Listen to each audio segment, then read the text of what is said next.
Greetings, cinephiles. Are you looking for a movie analysis podcast that stands above the rest?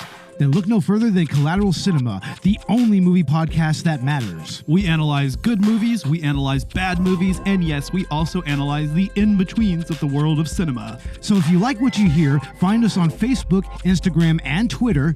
And listen to us on Apple Podcasts, Spotify, Google Podcasts, and wherever you get your podcasts. And yes, my friends, we are 420 friendly. So when you listen to us, smoke it if you've got it. And now, here's a new episode of Collateral Gaming. The show starts right now. I'm Ashley Chancellor. And I'm Bo Maddox. And I'm Batman. And I'm the Penguin. And this is Collateral Gaming.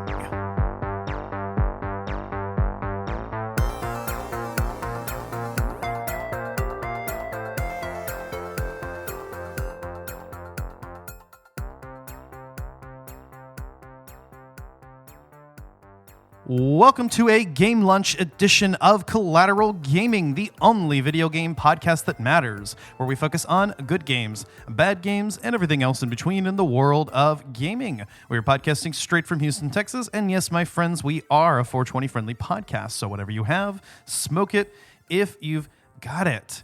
And joining us today for this very special episode is a very special guest who's he's never been on the show before, but joining us is special guest Batman. How's it going, Batman? I'm Batman. Hey, Batman, how you doing? Oh, I'm great. My friend Bruce Wayne, he's a really cool guy, by the way, and he's a big fan of the show, and he thought maybe I should come on this episode, so I'm here today to talk about my game. Oh, awesome. Sounds great. Yeah, none other than the Dark Knight himself to help us review Lego Batman Legacy of the Dark Knight. And oh my God, I have actually been anticipating this game for a long while. I've been really, really excited ever since I heard the very first rumblings of it, the first announcements. And since it's come out, man, it has been a peak experience. What do you think, Bo? Oh, man, I have thoroughly enjoyed everything that I've experienced with this game so far. I mean, just the combat, the collectibles, the open world gameplay. I mean, you know, Gotham is always ripe for that type of gameplay. Of course, they did it in the Arkham series, but I mean, here it's actually done incredibly well. And I mean, I love the voice acting. The voice acting is really superlative and is leagues beyond what the Lego series used to do back in the day, which was a little more expressive. But I mean, honestly, great voice acting that I really, really loved. And honestly, yeah, I'm really, really looking forward to talking about this. It's a really, really fun game. It is, man. And we covered Lego Star Wars The Skywalker Saga a few seasons ago, back when that came out. And I remember noting how impressed I was with the evolution of the Lego formula, which after so many games, you know, had maybe kind of grown stale. And with modern technology, we needed something else. And Lego Star Wars The Skywalker Saga really gave that the extra oomph as it covered the entire Skywalker Saga, all 9 films, and had this absolutely massive open world to explore and tons of collectibles. So Lego Batman Legacy of the Dark Knight opted to further evolve the series and take a franchise that they had already done before, Lego Batman, which I played those games growing up, or at least the first one. I remember playing that with my siblings. We played the hell out of the original Lego Batman game. So, you know, a lot of high hopes and, you know, what can they do to evolve the formula? And what did they do? The perfect thing, the one thing that gamers have been wanting for a very long time, and that's another fucking Arkham game. They really took a note from Arkham. I believe even several members of Rocksteady Studios actually co-developed this in order to get the combat, the stealth, the open structure and everything, the controls and everything, just kind of, it really feels like another Arkham game. And who would have told you that we would have gotten that from the guys that made the Lego games? I mean, here we go. Rocksteady Studios made a shitty Suicide Squad game that nobody cared for. But the folks at TT Games made a Lego Batman game that is actually the Arkham game that we've been craving for so many years. It really does kind of capture what they really did in Arkham, which was take Gotham, which is just the perfect type of city to have this type of gameplay in, because there's just so many nooks and crannies of Gotham that, you know, we've always wanted to really explore and everything. And this really allows you to do that in a way that we haven't seen since the Arkham games. So it's like, yeah, it's great that they actually went that route and actually gave us that, but also really gave us the full Batman experience here. I mean, you have all the different suits, you have all the Batmobiles that you can collect as well. I mean, which shows you that to this day, collectathons can still be a lot of fun to play. I mean, it's got the collectathon gaming there a little bit. You know, which is something that the Lego series has always kind of been. But, you know, it's like to see them kind of take that hold over from previous generations and make it fresh and unique again was really, really cool. And also giving us quite possibly one of the best bat caves in gaming ever. Like, just an amazing bat cave. For real, something that was actually kind of absent in the Arkham games. I mean, there's a mini Batcave underneath Arkham Asylum in the first game, Arkham Asylum, but there were no other Batcaves after that. And that was something that was sorely missing. So I'm glad we actually got the Batcave finally. And yeah, it's a great little hub world that actually transforms and grows as you go through the course of the game, and you'll have the opportunity to unlock more things. So it serves as your traditional Lego hub area. But in the vein of the more recent Lego games, not only does this game have that central hub area, but it's also got the whole of Gotham, which is presented as an open world that pretty much, you know, as soon as you get through the opening chapters and you get to Gotham, you can explore it freely and go wherever you want to and start getting on those collectibles. It's not quite as big of a massive world as Lego Star Wars was, but it's a lot more densely packed. There are just so many things along the way. Again, calling back to the Arkham games with just numerous, you know, Riddler challenges, but also Clue Master challenges, these Wayne Tech crates, and various other side activities and jobs to do, trophies to collect, just all sorts of things to go around, and random crimes, which I guess it took a note from the PlayStation Spider-Man games, because that was something I don't remember, you know, having in the Arkham games was random crimes. But that's something they've implemented here to always give you something to do, even once you've wrapped up all of the all of the story and all the post-game stuff. You can still wander around and have fun just beating up goons with all of the abilities you've unlocked and all of the various costumes, like you said, Bo. This game is a love letter, not only to the Arkham games, but also to the Batman franchise as a whole. It contains numerous references to Batman media, including films, video games, comics, everything, television shows, animated series. It has got a reference to absolutely everything. And what I really like that they've done here is that instead of, you know, specifically taking the story from one of the film franchises or series, instead, we've actually got references, a cohesive story that's told using bits and pieces of a lot of different films and video games and comics. It's really cool. So, I mean, you'll have moments where, you know, you'll get direct callbacks to scenes from the Batman, Batman 89, Batman Returns, Batman Forever, Batman and Robin, the animated series, the Christopher Nolan trilogy, exactly. All of it. Exactly. Yeah, I mean, you really get a real sense that they really did their best to take everything that we've seen in Batman and give it the adaptation that it needs to kind of make a grand unifying story of Batman in a way, you know? So, I mean, it really is interesting how they took those little elements and those little pieces of all these different movies and films and TV shows and made something that was cohesive but also engaging, but still very much feeling like a proper Batman story all the way through and through. Yeah. Like, I mean, even going all the way back to his origins and everything. It's actually really, really well done. I like the script that they made for this game. It really makes a lot of sense the way that they tied everything together, because you've actually got bits and pieces. Like the beginning of the game is set like right out of Batman Begins. It lifts scenes directly out of there, you know, just with some slight modifications and silly shit. And you know, the addition of a second player at all times so that this game is co-op friendly, like Lego games are known to be. But you know, once you get to the prologue, it transitions from Batman Begins and the training at the League of Shadows to essentially what's kind of like chapter one's like a mix between the Batman and Batman Begins, where you've got like story beats from both happening, but you've got like the suit and the car from the Batman, which is like an early year 2 Batman, so that makes sense. And Gordon looks like it's the version from the Batman.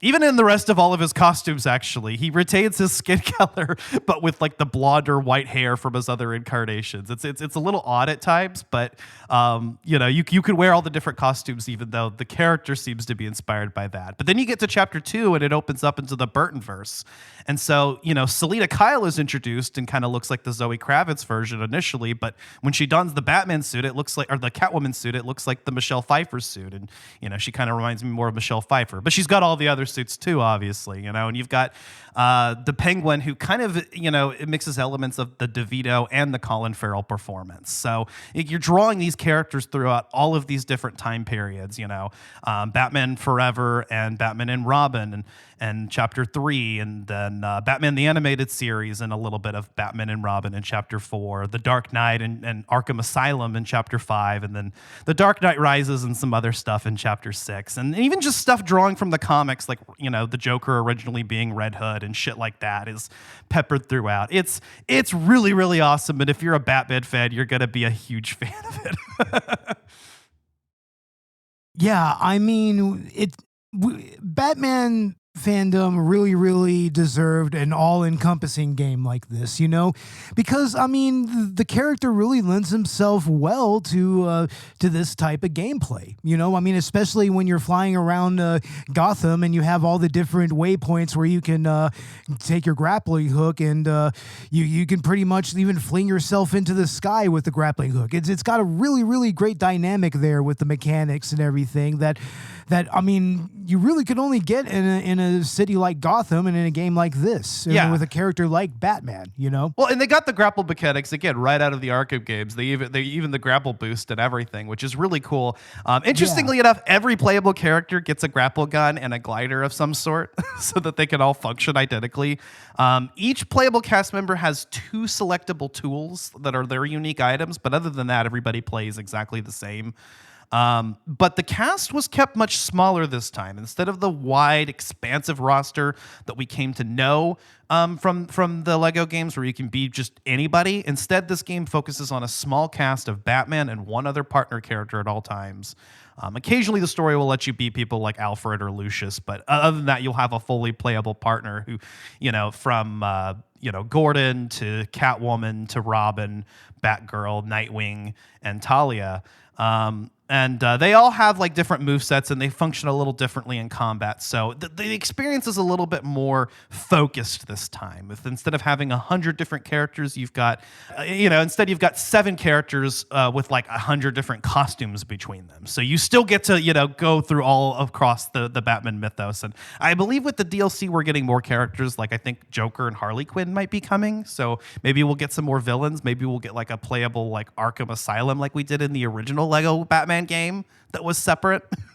That would be really, really awesome. And I've got to say that I really love that they kept the couch co-op angle there for this game, because it really, really works best for this type of gameplay. It does. Especially with the combat, which very much feels kind of like a more elevated version of traditional beat-em-up combat mechanics, I mean, along with like the parries. It's Arkham combat. It really is. It's Arkham combat. It's kind of a bare bones, stripped down, kid friendly Arkham combat. It doesn't have quite the level of robustness that those games would get to, but that whole like striking between free flow combat system, keeping up the counter and countering whenever possible, flipping over enemies, all of it comes straight from Arkham. That influence on action and action adventure games and superhero games in particular cannot be understated. But I really like how they've managed to take that free flow combat system and combine that into this game, and even kind of add that Lego flair to it with the takedowns being kind of silly. Oh, I love how silly the takedowns are, especially some of the stealth takedowns, Yeah. like for instance, just using a frying pan to donk the henchman on the head and everything. It's like very, very silly, but very effective though. I mean, and I mean, there's instances where, I mean, you can just completely stealth kill pretty much everybody on the map just over and over again just by using grappling and the stealth attacks. Yeah.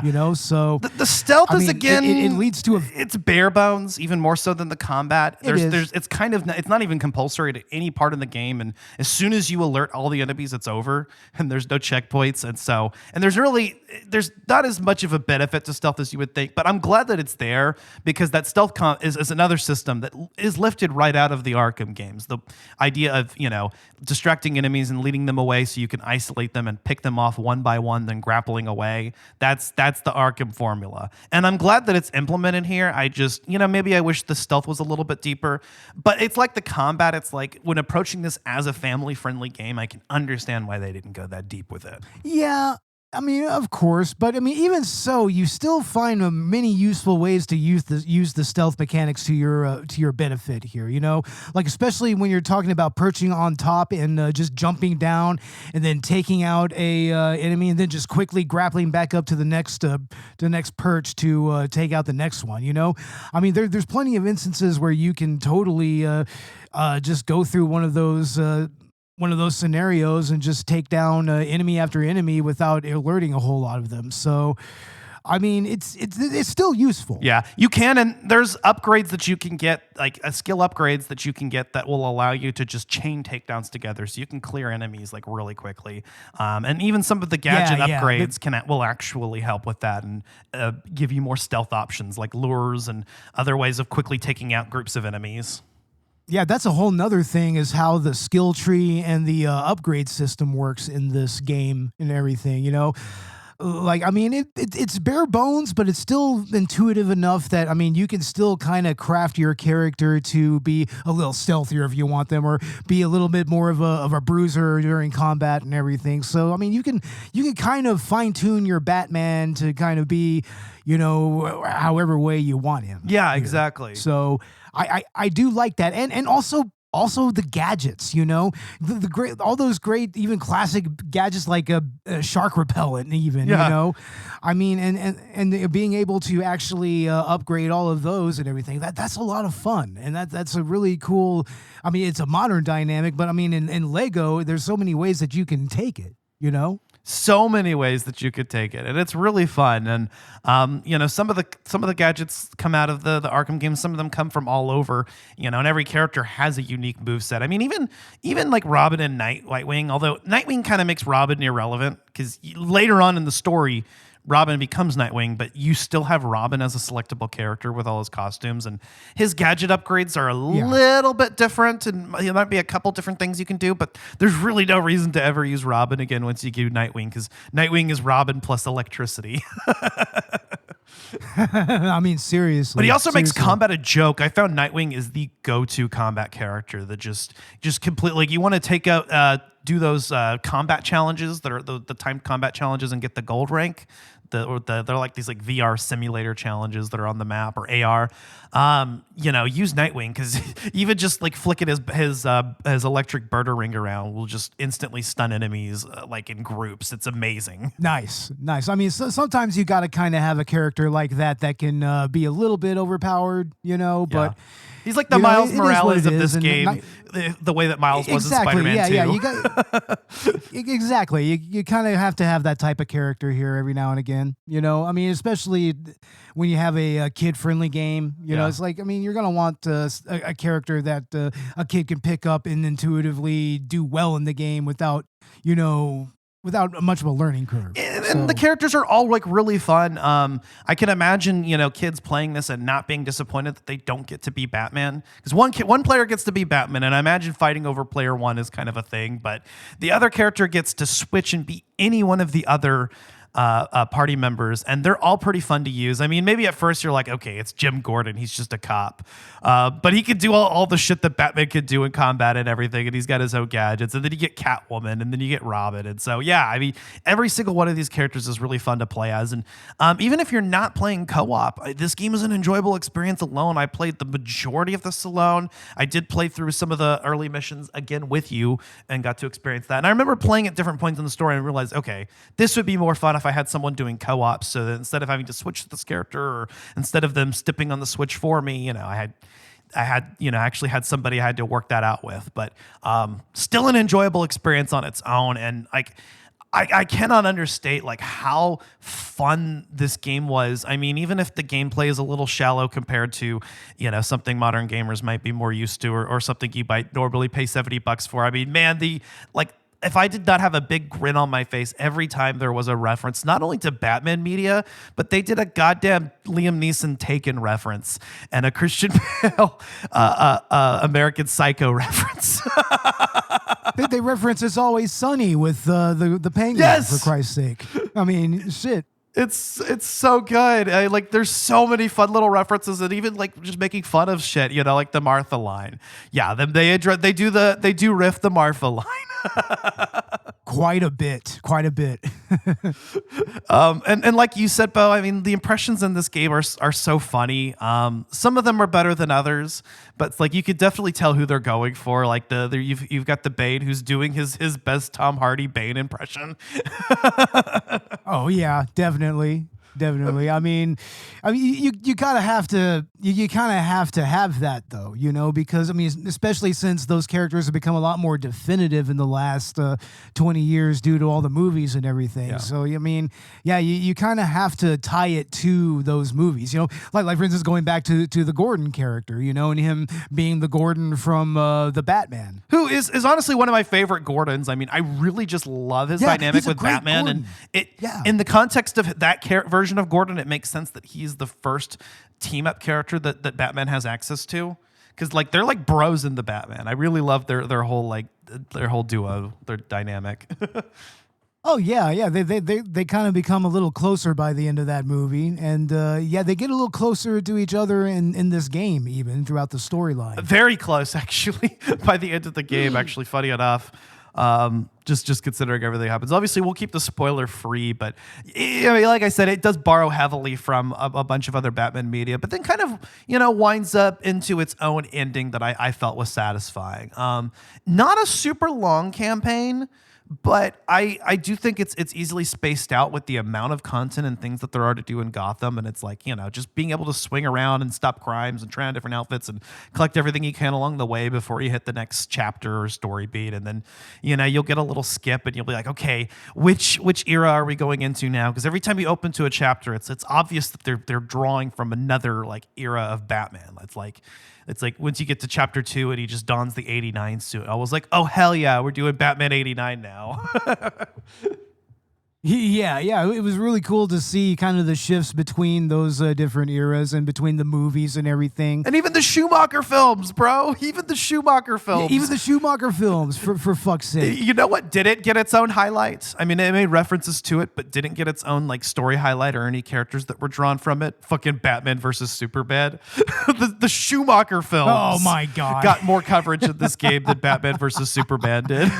than the Snyder films. It's like, was there? I forget. Was there any Snyderverse references and just references to Snyder in this game? The only one that I can think of is now. the Martha line, and they do have the armored suit in the game, and it plays a part of the story. Where they put on the armored suit, which is a cool suit. Yeah, I did. I mean, fuck yeah, you definitely want to put that on into the game. So that's at the end of the game. Yeah, definitely. Oh, I see. Okay, yeah, I didn't get that far. But I was even impressed that they have a whole section that is plays out from the original Arkham Asylum, and it's another scene that's just taken right out of that an opening scene where you're taking the Joker into Arkham. Just you get that car chase scene with the Penguin from the Batman and all of that. It's really really cool just seeing all these fun little visual and other callbacks. And before. With Lego games, I was a firm believer that they should have kept it with mumble mode, and that they should have never added voices. With Lego Star Wars: The Skywalker Saga, I remember turning mumble mode off and eventually enjoying the performances from the cast members of the Clone Wars and seeing their renditions of the memes. This game, actually, I kind of forgot about that, and I was just that into, because it's its own original story that takes beats from and scenes from various Batman media, and obviously they're doing impressions of those performances, but like, it was its own thing, and I thought that the memes and the references were so fun that I absolutely preferred the voice acting in this one. Absolutely. I mean, the vocal cast for this game was really, really solid. They really, really fit their roles perfectly. Like, I mean, of course, like I said, I really liked the voice actor for the Penguin. Selena Kyle, Catwoman's voice actress, was really cool and everything. So, but yeah, it had a lot of really, really tremendous performances throughout, and they really nailed the feel of what a Lego Batman a Lego Batman game should be. Yeah, And I thought Batman's voice wasn't bad. I don't remember the guy who voices him. It was like the first time that they used someone. Not sure why they didn't just use like Will Arnett from the Lego Batman movie, because he had a great Batman voice that I really liked. And the Lego Batman movie is fantastic movie, by the way. There was some moments where I thought that we probably should have looked up who the voice actor was, but it almost sounded like David Hayter was doing it, the voice actor for Solid Snake. It kind of has that. It was somebody new that I've never heard of before. Hold on, I'll look it up real quick, because I looked it up the other day. Probably neat. He almost has kind of a Solid Snake quality to his voice. He could probably even pick up after Hader, honestly. Shay Matheson does the voice of Bruce Wayne in Batman, and I thought that he definitely improved as the game went on. Like, at first, his voice wasn't super convincing for me. Like, I was like, okay, he doesn't sound deep enough. Like, Gordon sounds deeper than him, but his voice definitely grew on me. I could tell. I think he was kind of almost going for the Will Arnett impression, but maybe just a little lighter pitched. But as the game went on, actually, I felt that the voice got much better. And I remember hearing him later do, I pretty much just went full bail with it in the lines that required that. Yeah, I think it really depends on what part of the game and what era of Batman we're talking about. I mean, it does kind of sound like he augments his voice accordingly a little bit. I think so. Like maybe during the Batman 89 scenes, it does kind of sound like he's a little more Michael Keaton. He's channeling some Keaton there, yeah. Whereas in the beginning, I think maybe he was trying to do Pattinson. And then a little bit, either that or Bale's Bruce Wayne voice. But I mean, there were moments where I kind of heard a little bit of Kevin Conroy in there. Who, I mean, that's the GOAT, man. Yeah, if Kevin Conroy was still alive, I'm sure they would have gotten him to do this. Absolutely, yeah. Rest in peace to a great legend. But yeah, I mean, the voice actor for Shay Matheson, yeah, he really did. He really did kind of augment his performance as he went along, and that was really cool. And also, I do like the Red Hood / Joker that they got for this. It's like, obviously, it's no Mark Hamill. Mark Hamill says he's never going to do it again after Conroy passed away. Yeah. But still, it's a great performance, and it's really very, very. Kind of over the top, yet still kind of classic. That's another one that is a mix. The first time you come across, when he's Red Hood, it's kind of its own thing, and then when he becomes the Joker, it's definitely channeling the Jack Nicholson performance. But then later on, he goes for the Heath Ledger. When the Joker comes back into the story, and I kind of felt like his Joker overall was pretty unique, and the Joker has been done so many times like Batman that it's hard not to compare performances to one another and kind of see what they're going for here. But I kind of felt like he kind of like he did a good job doing his own thing that mixed elements of the different performances. Yeah, it really sounds like he really went for that, and I think that he did nail it, like many of the voice actors in this game. They really nailed it. Yeah. And even some of the bit players, throughout Gotham, when you hear some of the citizens and some of the cops and everything, even their voice lines were performed rather well, and they were put into the game in just the right places and everything. And you got characters like Renee Montoya and Harvey Bullock and whatnot, friendly faces, Waylon Jones, and different characters that'll pop up around, besides like the main villains that you'll fight and heroes that you'll team up with. Yeah, all of the voice acting for all of that was also very well done, and it really fit into the aura of Gotham and everything. And of course, Mr. Freeze is the Arnold Schwarzenegger version, because what else are you going to do in a Lego Batman game? Of course, no. That's the only, other than animated series, is the only version of Mr. Freeze that we got in live action, and it's, as far as I'm concerned, definitive. Definitive. You know, it's like, no, that is the definitive Mr. Freeze is Arnold Schwarzenegger. So For now, right?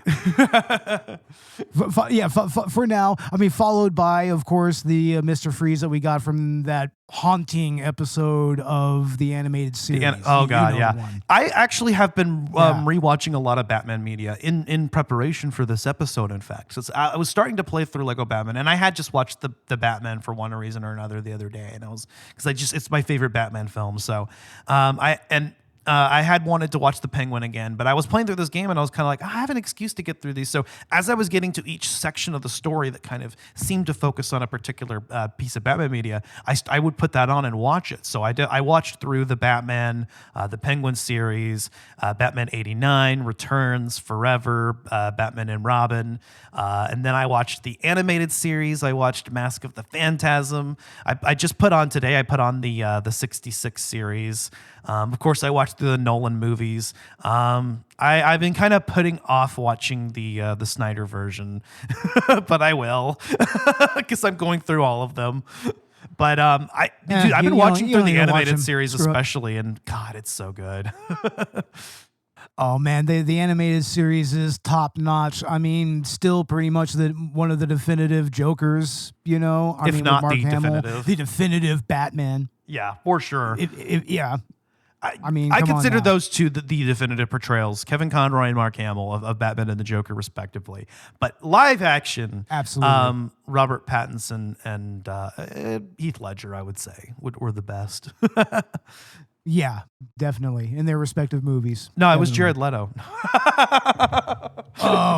Dude, they didn't bring that up in this game, did they? I don't think they made a Jared Leto reference. I didn't catch it if they did. They seem to have stayed away from that portrayal, but I don't know. There's so much to explore the game. Like, I've completed all of the story missions, but I'm still doing the post game. Mind you, this game reignited my desire to play the Arkham games, so I went back and I 100%ed Arkham Asylum the other day. Then I started playing City, couldn't stop, 100% at that game.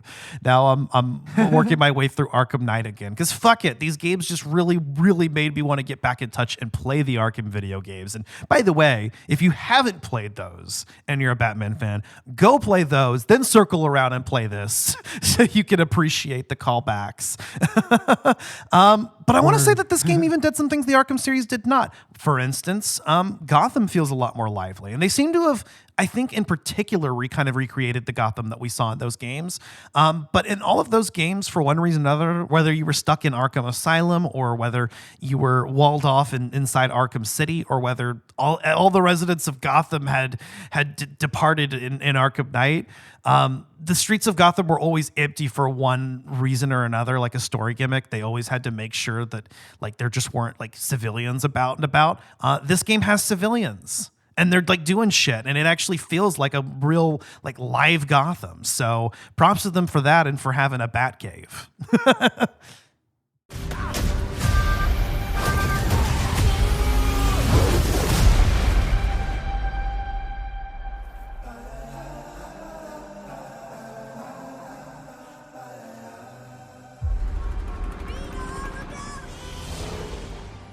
Hand over the purse and the pearls.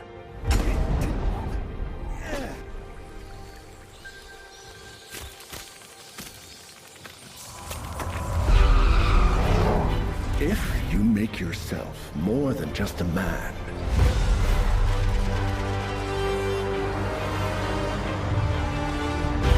if you devote yourself to an idea, then you become something else entirely.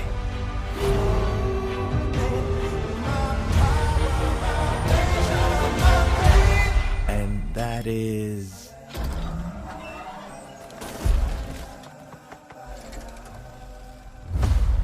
a legend, Mr. Wayne.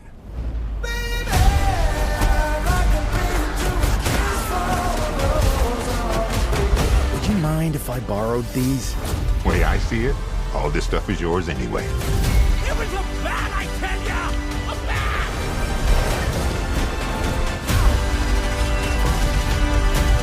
You did all right in there, kid. Oh, wow!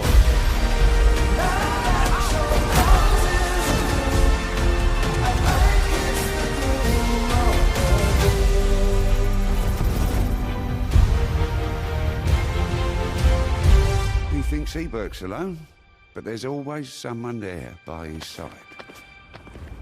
Meow.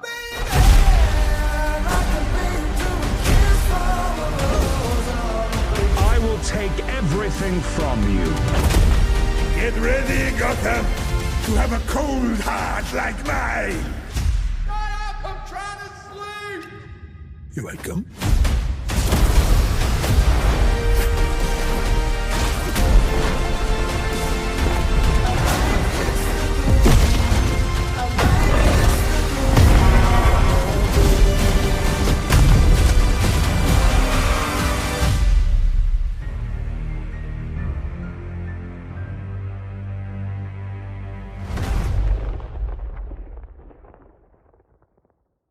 Yeah, I mean, seriously, they packed so much into this version of Gotham, so much. Yeah. If you actually get down to the street level and just drive around in the Batmobile, I mean, you'll come across people doing all sorts of things. You'll come across delivery drivers. You'll come across, people minding their own business, going about their own way and everything. Now, and of course, Gotham is in perpetual night mode, so, everything is dark and Of course, everything. it has to be. I mean, that's the way Gotham has to be. It needs to be. It's like Midgar, perpetual night underneath the plates. Yeah. So.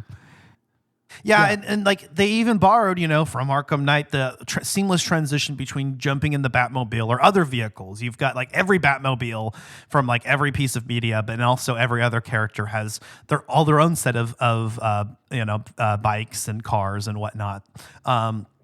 Taken from various pieces of media. But you seamlessly transition between vehicles and gliding throughout the sky. And it's done really, really well. And there's even, those skills that like the skill that they lifted from Arkham Knight where you can inject yourself out of the car into a glide. And, there's a fast travel system, which, if you need to get across really quickly, but most of the time I didn't bother with it. I was just fucking driving and gliding around. It's so much fun. It really is, and you really take in, the scenery and everything, and I mean, so much of it is accessible. I mean, it doesn't seem like they really walled off a whole lot of it, No. So I mean, you really can go anywhere. You can perch yourself anywhere, and you can pretty much do anything, and that's just what a game like this needs. Yeah, it is truly an open world game. Picking up after, I believe Lego Batman 3 had actually kind of had an open world, but this one just really fully doubled down on it, in the way a game built for the modern generation of consoles could. And, graphically, this is really impressive. I was impressed with the level of detail on fucking Lego minifigures and pieces. I mean, you see the individual cloth fibers and the imperfections in the paint and everything. It's really jaw-breaking, and they did not have to go out that far, but they did, just to display these little Lego characters and, watching elements like the rain realistically fall on them. I know, right? I mean, it's the best way that they could incorporate Lego into this, and it really, really captures what's so much fun about playing with Legos, Like, I mean, it has that classic build mechanic, but even here, it's a lot more satisfying, I feel, than it was in earlier Lego games, because, I mean, especially as much as it affects the environment and it affects putting forth the narrative and everything, So, I mean, it feels like the Lego element here just like is a little, I don't know, what's the word? It's even more exaggerated, I guess, than it usually is. I think so in a lot of situations. Like there'll be specific points in the story where progression will stop and you'll have to break a couple things and start building a contraption of some kind, which in a lot of cases is just overkill in the most silly and like goofy way that they could possibly progress that obstacle, like breaking down a door. And then it just leads into even more hilarious scenarios, like Batman and Gordon build together a jackhammer that goes down through the floors of the Iceberg Lounge all the way down to the bottom to get to Falcone. And then they have, in order to blend in at the party, they just start dancing, and you get a short quick time event sequence where you dance, Batman 66 style. And he's like, Batman begins to dance. These quick time events that they have here are quite interesting. I mean, you get one where you torture what's his nuts, Flask. The Flask. You torture him to get or you shake him down or anything. And the way that they do the police corruption in this game is so funny. Instead of the police, being bribed with money, they're bribed with donuts. I mean, that's just something you would expect out of a fucking Lego game. That's perfect. Just give them a bunch of donuts. It's like, I love at the end where he takes a bite of the donut. It's just like salty. It's like, well, yeah, dude, it fucking went into the ocean. You're eating ocean donuts. It's it's a scene lifted right out of Batman Begins, but he's shaking Flask down for donuts, and then he drops him into an inner tube of the water. Hilarious. That's great. Yeah, and it's kind of funny because I don't know like who actually even dies in this story, because it's a Lego game and like characters can just be rebuilt or whatever. So you don't even have to worry about Batman's no kill rule. I mean, he could just break the enemies apart. It doesn't matter. They're Legos. Absolutely. Yeah. No. So we don't really get into that, but yeah, no, this game is just so much fun. The musical score is great. I really did enjoy the callbacks to, there are bits of this that sound like something that came out of the animated series, or I straight up do the tracks from like the Batman and Batman 89 and whatnot. Yeah, it was nice to see them really nail just the soundtrack period. I mean, you have a little bit of everything here. And Batman's soundtracks have always been so dynamic in so many ways, going all the way back to the Burton movies and everything. The Danny Elfman soundtrack, or even the Hans Zimmer soundtrack, or Michael Giacchino score. Yeah, or the score used in the animated series and whatnot. I mean, which is Danny Elfman again. Yeah, that's Elfman again. You're right. I mean, there's so many great scores attributed to Batman, and it's great to hear them all kind of compiled here into this game for like this. I mean, just so many iconic scores. Yeah.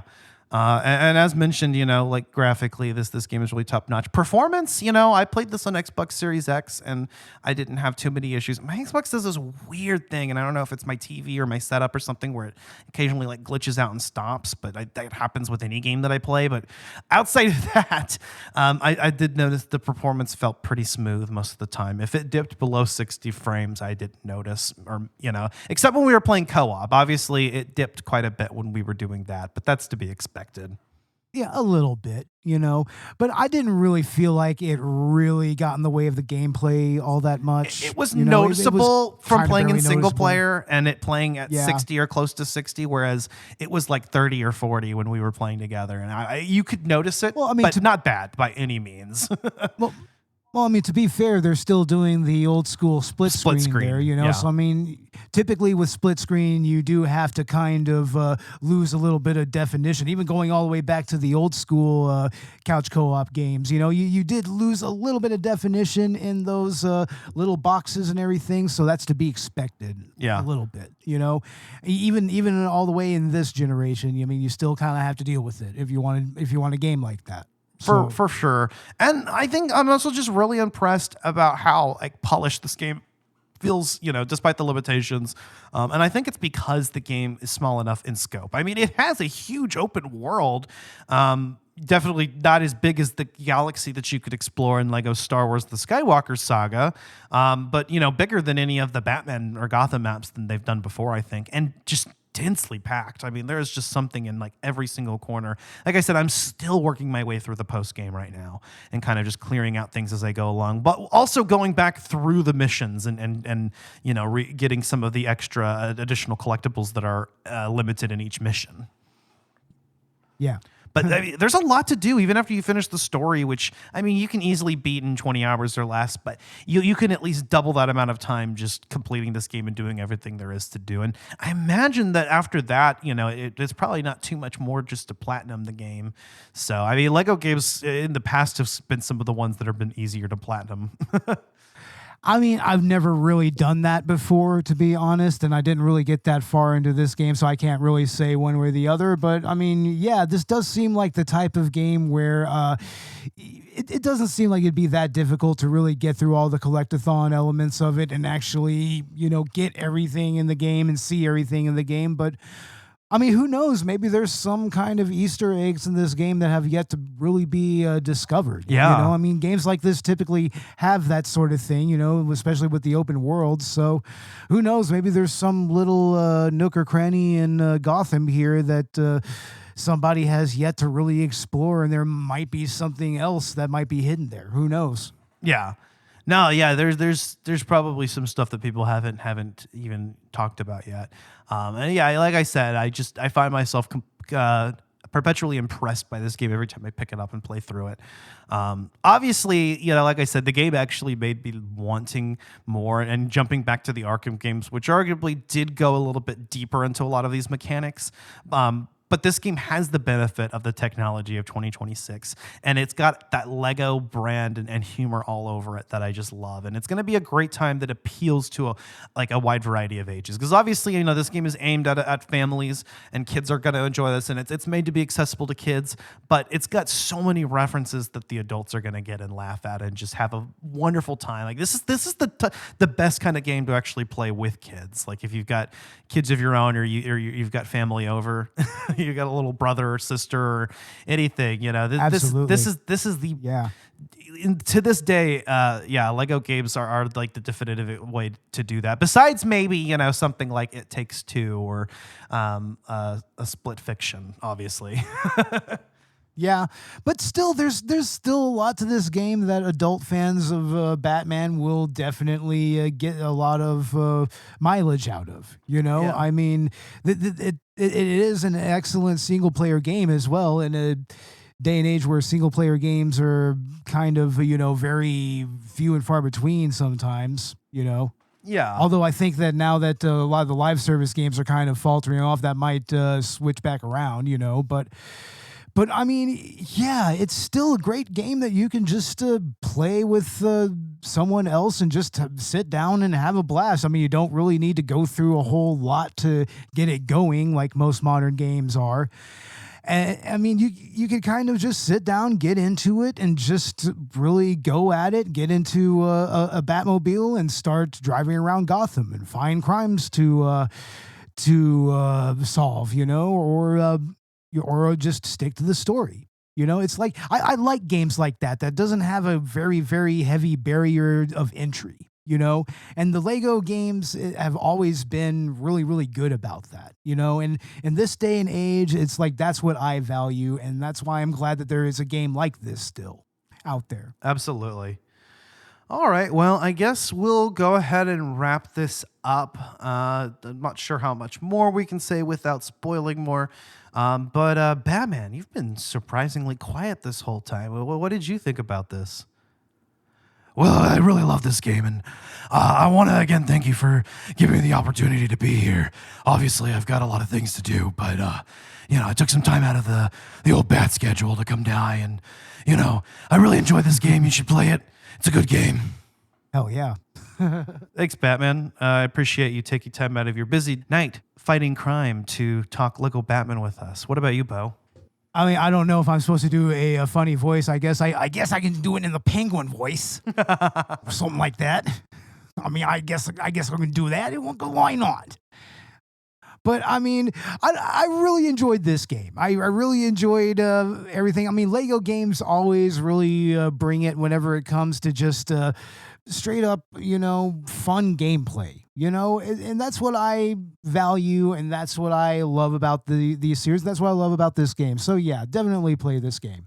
Yeah, for sure. And as for me, I gotta say, yeah, I mean, I've been a huge fan of both Batman and the Lego games. So obviously this was an easy sell for me. If you're not a fan of those things, I don't know that I could recommend this game.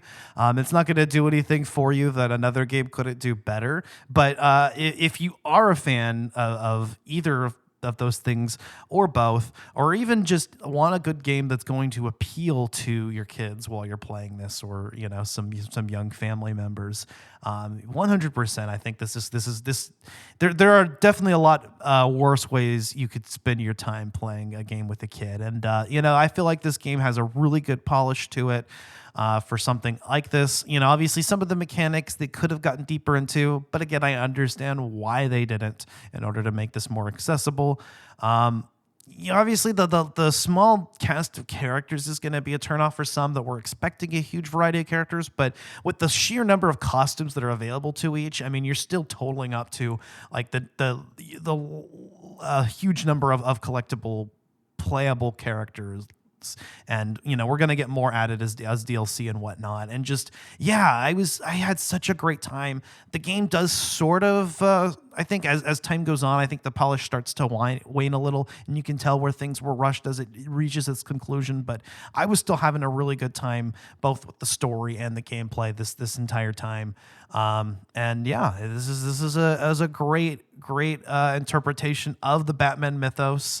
And I think it's got a little bit of something for every Batman fan. Awesome. But all right, Bo, what's going on with Collateral Cinema? As of now, we have our Backrooms review that is currently available on all the podcast apps and on YouTube.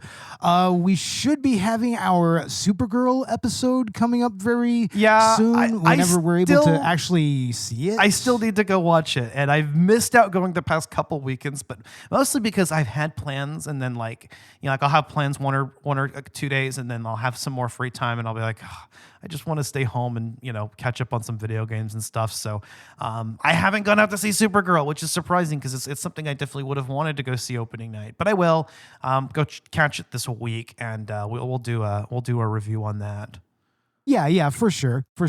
I got to find a way to watch it myself, to be honest. I mean, we can get it. We have a way to watch it, and I may end up watching it that way if I just cannot find time out of my day to go to the theater, but I probably will.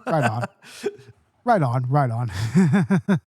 And after that, we do have our Miike-versary episode coming up, and that is going to be Takashi Miike's Dead or Alive, another wild and crazy Yakuza movie. So stay tuned for that. And we're also kind of developing our next couple of episodes that we'll do in our postseason. But we should also start getting into pre-production for our 10th season, which will be coming up in October. These next, in just like about 3 or 4 months and everything. So we got a bunch of stuff to do. I need to get all of our guest hosts lined up. I need to... Maybe we need to get some of the Halloween episodes recorded soon, maybe. But yeah, we have all sorts of stuff planned for the postseason before we get into our main season, so stay tuned. Hell yeah, bro. Hell yeah. As for Collateral Gaming, we do have out part 1 of our season finale on Claire Obscure Expedition 33, and we'll be doing part 2 very soon here. But possibly before that, we'll go ahead and get out our 007 First Light game launch review. So stay tuned for that.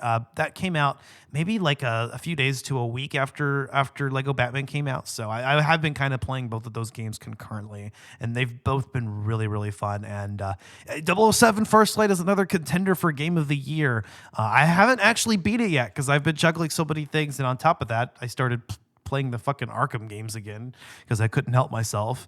But I'm very close to finishing it, and it's been such a superb experience so far, and I'm excited to do our game lunch review on that and finish up talking about last year's greatest game, Expedition 33.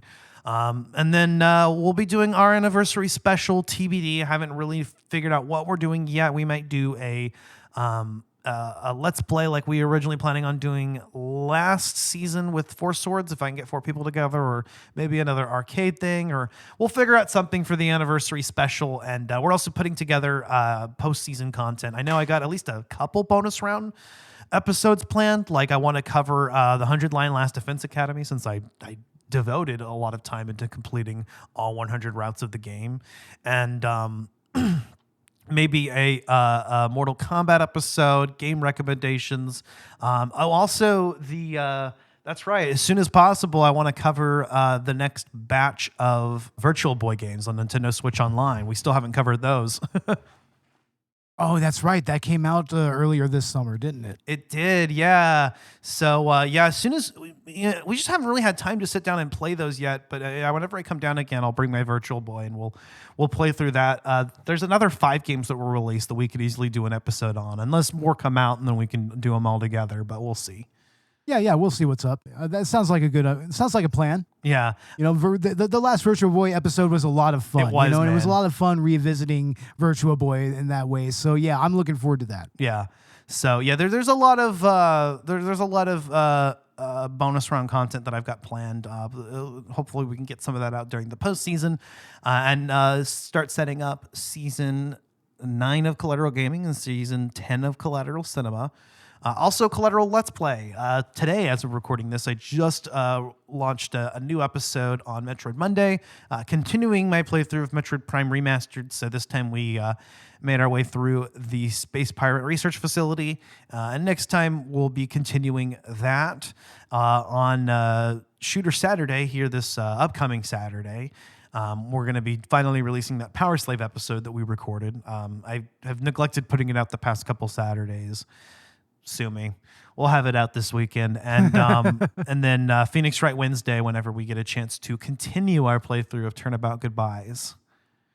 Oh yeah, I can't wait to get into the second day of Turnabout Goodbyes. That's when a lot of good stuff happens, when we get into the trial and everything. Yeah. I mean, yeah, that first trial is fun. Yeah.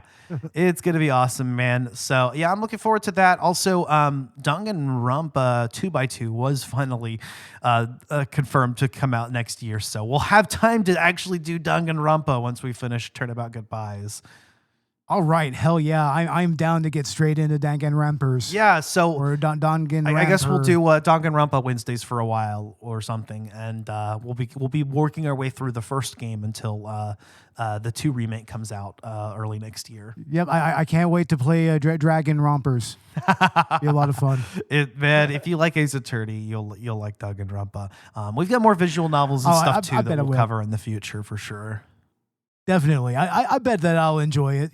From what I've seen of Danganronpa, it's a lot of fun. It's interesting. Yeah, man. Yeah.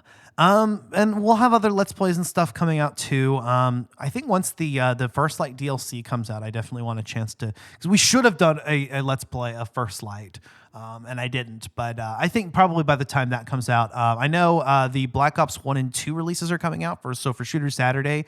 I definitely want to cover those. I think that those are coming sometime in July. So maybe some Black Ops 1 zombies and some Black Ops 2 multiplayer or something would be fun. Black Ops Zombies is always fun, man. I could definitely get down on some Black Ops Zombies. Dude, and we'll be doing like Black Ops 1 or 2 zombies, so it'll be like old school, so it won't be like too overwhelming. Oh, hell yeah. Hell yeah, man. That's the best Black Ops Zombies. I don't know. Hopefully we'll be able to still play them, Yeah. I'll tell you what, okay?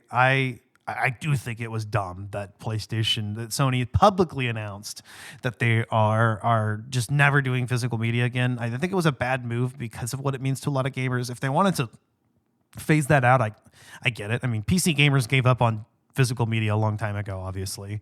I don't have a stake in it because for me, digital media is just more convenient, and that's a personal preference. I don't think either way is a one-size-fits-all solution, but I do think that companies should give gamers the options because I know a lot of people like physical media, and there are concerns about that.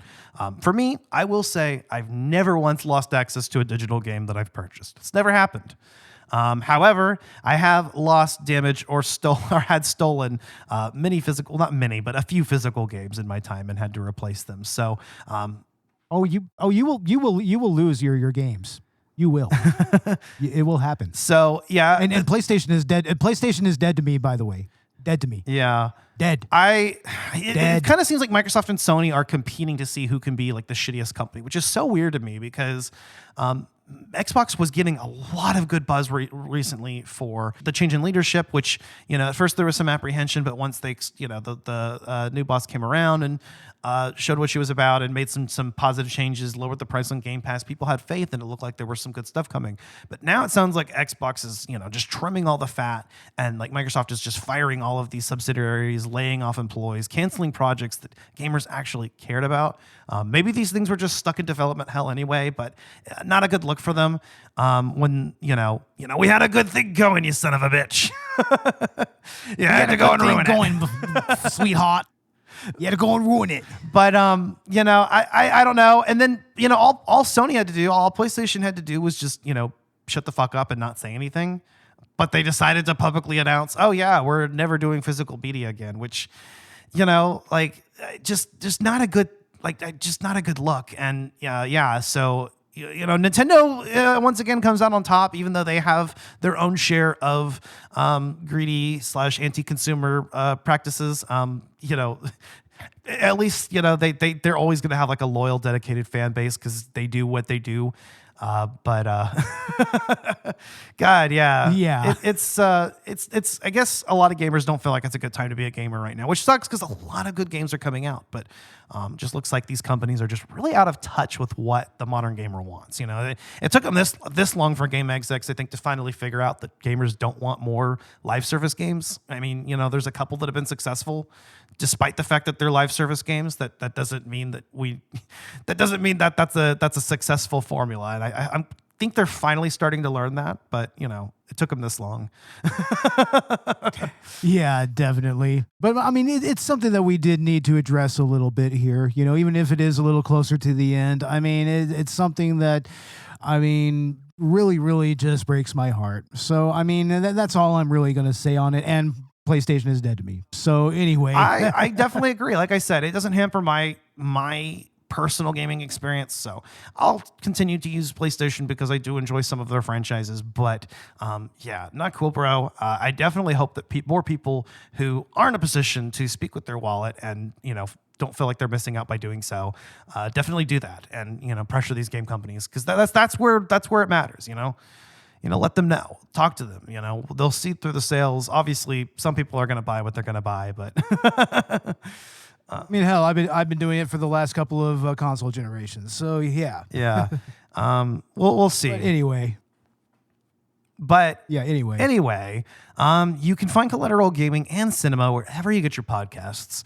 We are on Apple Podcasts, Spotify, Good Pods. You can help us rise up the ranks on Good Pods, or leave us a 5-star review on Apple Podcasts, or feedback on your platform of choice. Also, like and subscribe to our YouTube channel, where you can not only listen to our podcasts, but also check out our Let's Play content and other goodies as well.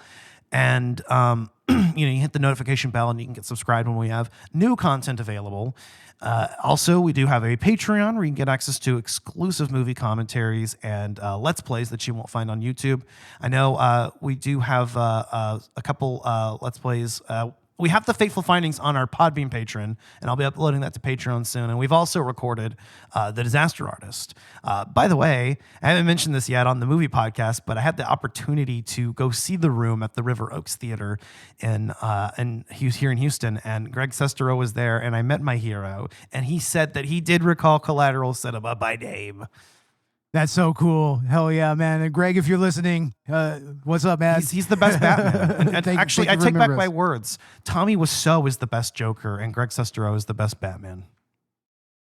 Oh, that's right. Yeah. Hands down. They're the best. The best. Yeah. Unironically, though, Tommy Wiseau would be a great Joker. He'd be an amazing older Joker. Yeah, he could just be this like total oddball. Batman. I'm here for it. Yeah, I'm there for it. Just like totally. He could do a Riddler too, maybe. I don't know. Just somebody who's just very eccentric. Maybe make him Calendar Man. There you go, Calendar Man. Fuck yeah, that would be amazing. Calendar Man. Tommy Wiseau as Calendar Man. Fucking A, do it. Or Condiment King. Oh my God, I can't believe that. I still can't believe that that's an actual thing. It's an actual going all the way thing. back to the old comics. Yeah, I can't believe that. And references to that, by the way, in this game. But that was fucking awesome meeting Greg and interacting with him. So I'm sure I'll bring it up on the movie podcast in our next episode soon. But that was cool. But yeah, we do have a Patreon, as I mentioned. We also have a Buy Me a Coffee. We have a merch store on Dashery, and we are partnered with W Energy. So use the promo code CGamingPod to get 10% off your first order. Absolutely, and you can, and if you go on the show notes for our movie podcast, Collateral Cinema, we also have our link there, and you can use C Cinema Pod on there. But definitely use either one of our promo codes for 10% off of your order. Hell yeah, bro. Well, all right. I guess with all that being said, did you have anything else to add, Bo?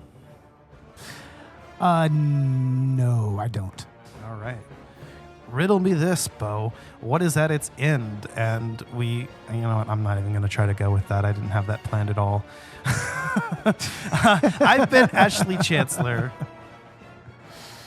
And I've been the Penguin, sweetheart. Don't take it so personally.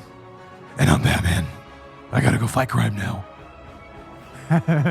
This was Collateral Gaming. We are out. Laters, y'all.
Collateral Gaming is a Collateral Media podcast. All music and game clips are owned by their respective creators and are used for educational purposes only. Please don't sue us. We're poor.